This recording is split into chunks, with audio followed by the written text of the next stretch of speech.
بسم اللہ الرحمن الرحیم نحمدہ ونصلی علی رسولہ الکریم اما بعد۔ احباب گرامی، یہ آج ہمارا سبق یہ تخصص فی الفقہ کورس کا چوتھا سبق ہے، اور آج کا ہم یہ سبق یہ شرح عقود رسم المفتی کا ہم پہلا سبق پڑھیں گے۔ یہ میں نے کتاب ابھی آپ حضرات کو سینڈ کی ہے، جن احباب نے ابھی تک یہ کتاب نہیں کھولی وہ کتاب کھول لیں۔ تو ہم اس کتاب کے اندر مختصراً اہم باتیں آپ حضرات کے سامنے رکھیں گے۔ تو سب سے پہلی بات جو اس کے اندر ہے ہم سوالات کی صورت میں پیش کر دیں گے۔ گویا کہ پہلا ایک سوال یہ ہے کہ مرجوع قول پر عمل اور فتویٰ جائز نہیں ہے، اس کی کیا وضاحت ہے؟ اس کی ذرا وضاحت کیجیے۔ دیکھیں، اس بات پر اجماع ہے کہ جو شخص ذاتی عمل کا ارادہ کرے یا دوسرے کو فتویٰ دے تو وہ اس قول کو تلاش کرے جسے اس کے مذاہب کے علماء نے ترجیح دی ہو، لہذا مرجوع قول پر عمل کرنا یا فتویٰ دینا یہ جائز ہے۔ علماء کرام فرماتے ہیں کہ مجتہد اور مقلد دونوں کے لیے راجع قول کے بغیر فیصلہ کرنا اور فتویٰ دینا جائز نہیں، کیونکہ یہ خواہش کی تابعداری ہے اور یہ بالاجماع حرام ہے۔ راجع کے مقابلے میں مرجوع معدوم کی طرح ہے، تو اس لیے ایسے قول پر عمل کیا جائے کہ جو راجع ہو، جس پر اس کے مذاہب کے علماء نے فتویٰ دیا ہو۔ اگلا سوال طبقات فقہا کا ہے کہ طبقات فقہا کیا ہیں، کتنے ہیں اور کون کون سے ہیں؟ یہاں طبقات فقہا 7 لکھے ہوئے ہیں، لیکن مختصراً جو اکثر علماء بیان کرتے ہیں وہ 6 بیان کرتے ہیں، کیونکہ پہلا اور دوسرا طبقہ ان دونوں کو اکٹھے شامل کرتے ہیں۔ یعنی جو پہلا طبقہ لکھا گیا ہے مجتہدین فی الشرع اور مجتہدین فی المذہب، یہ دونوں ایک ہی شمار کیے جاتے ہیں۔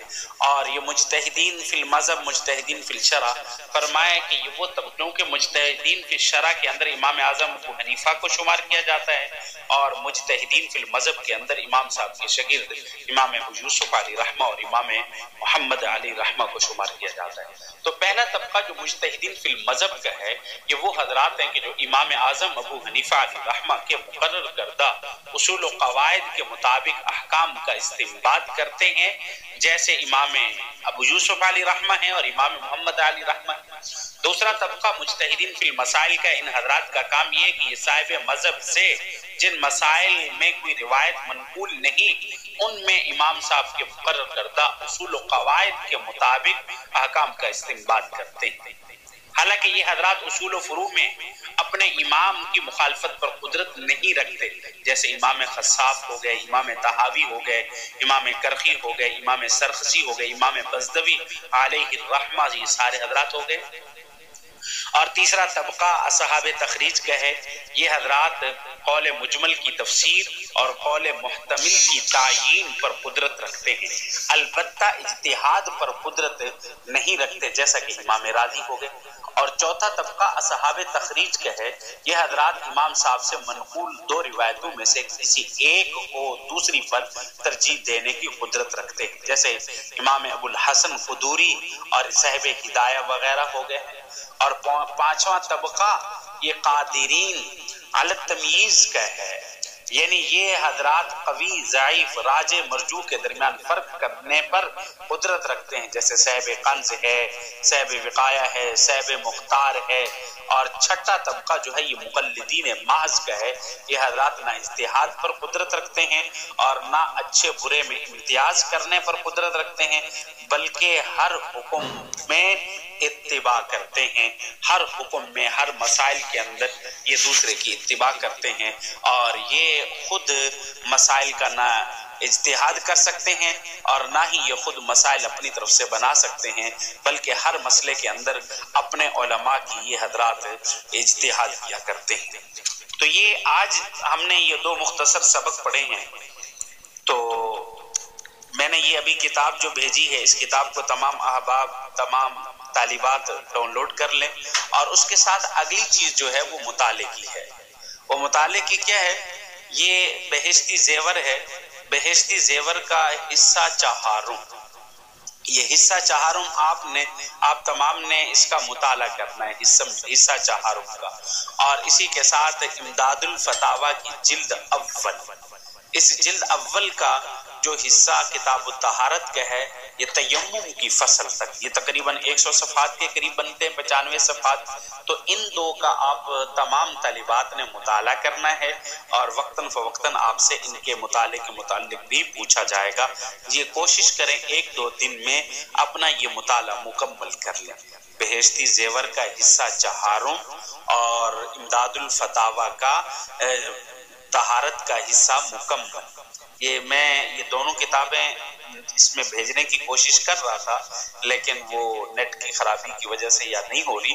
اگر طالبات کے پاس موجود ہیں تو فابیہا اور نیٹ سے بھی ڈاؤن لوڈ یہ دونوں کی جا سکتی ہیں، اور اسی طریقے سے بازار سے بھی یہ دونوں کتابیں منگوائی جا سکتی ہیں۔ اللہ رب العزت ہمیں ہمارا حامی و ناصر ہو۔ ہر طالبہ اپنے سبق کو اچھے طریقے سے پڑھے اور اچھے طریقے سے اس کتاب کو سمجھنے کی کوشش کرے۔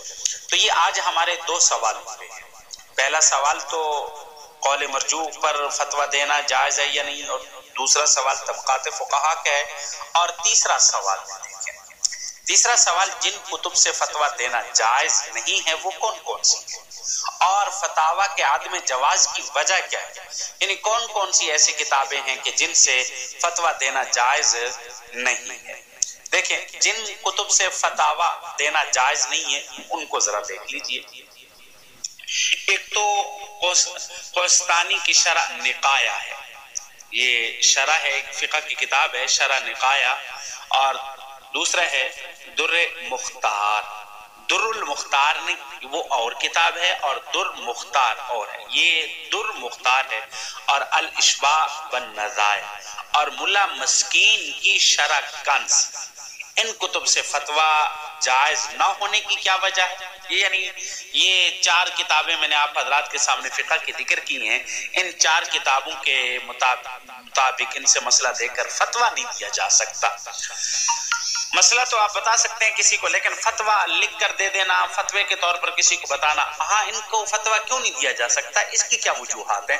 اس کی پہلی وجہ تو یہ کہ یہ کتب نہایت مختصر ہیں، اور دوسری وجہ یہ کہ اکثر مقام میں نقل کرتے ہوئے کچھ باتیں ساقط ہو گئی ہیں، چھوڑ دیے انہوں نے، اختصار کے درپے کافی سارے احکام ہی حذف کر دیے، حالانکہ احکام حذف نہیں ہوتے، اختصار کا الگ طریقہ ہوتا ہے، لیکن اختصار اس انداز میں کیا گیا ہے کہ اس میں حکم کو ہی ختم کیا گیا ہے۔ اور تیسری وجہ ان سے فتویٰ نہ دینے کی، ان میں راجے کے خلاف کو ترجیح دی گئی ہے، بلکہ مذہب غیر کو ترجیح دی گئی ہے، جس کا اہل مذہب میں سے کوئی بھی قائل نہیں ہے۔ تو اس وجہ سے ان کتابوں سے فتویٰ دینا جائز نہیں ہے۔ جزاک اللہ، وآخر دعوانا الحمدللہ رب العالمین۔